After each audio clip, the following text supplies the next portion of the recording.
I met Alex during my sophomore year of college.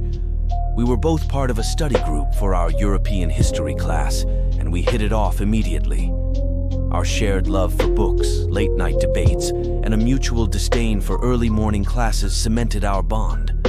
Over time, our friendship blossomed into something more profound, something neither of us had anticipated.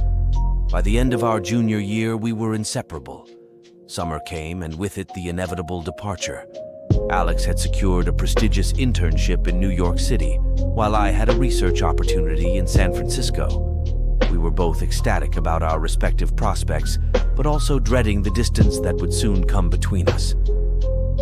"I'll miss you," Alex said, holding my hand tightly at the airport.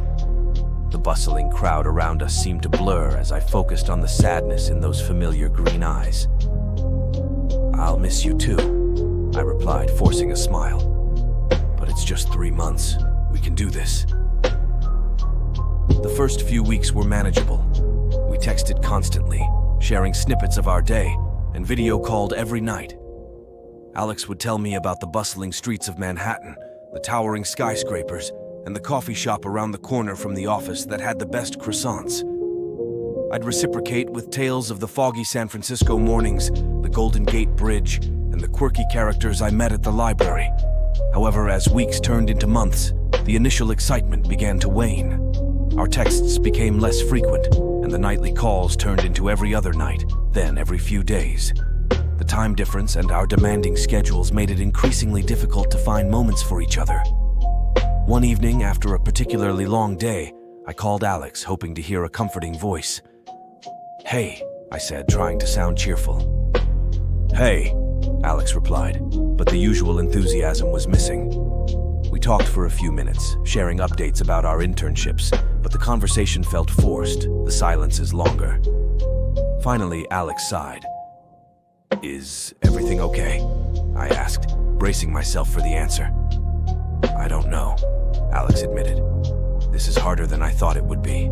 I miss you so much, and sometimes it feels like we're living separate lives." "I miss you too," I said, my heart sinking. "But we can get through this. It's just temporary." "I know," Alex said, but the uncertainty lingered. As the summer drew to a close, we both felt the strain. The excitement of our reunion was overshadowed by the reality of how much we had changed, how our experiences had shaped us in different ways. We tried to rekindle the spark, but something fundamental had shifted.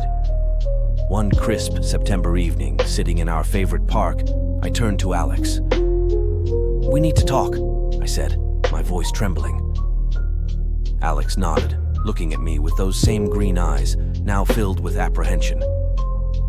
"I know."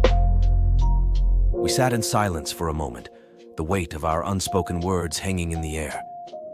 Finally, I took a deep breath. "I love you, Alex, but I think we need to face the truth. We've grown apart, and pretending otherwise isn't fair to either of us." Tears welled up in Alex's eyes. "I love you too, but you're right. This summer has shown me how important it is to be present, to share experiences in real time, and we haven't been able to do that. We held each other for a long time, the weight of our decisions settling around us. It was one of the hardest moments of my life, letting go of someone I loved so deeply. But deep down, I knew it was the right choice. Months passed, and life went on. We both found new rhythms, new routines. Occasionally, we'd send a text or an email, checking in on each other. The pain of separation faded, replaced by a bittersweet nostalgia. Looking back, I realized that our time apart taught me valuable lessons about love and resilience. It showed me that sometimes love isn't enough to bridge the distance, and that's okay. We carry those we've loved with us, their impact shaping who we are and who we become. And while our paths diverged, I'll always cherish the memories of our time together, the laughter, the shared dreams, and the love that, for a time, burned bright.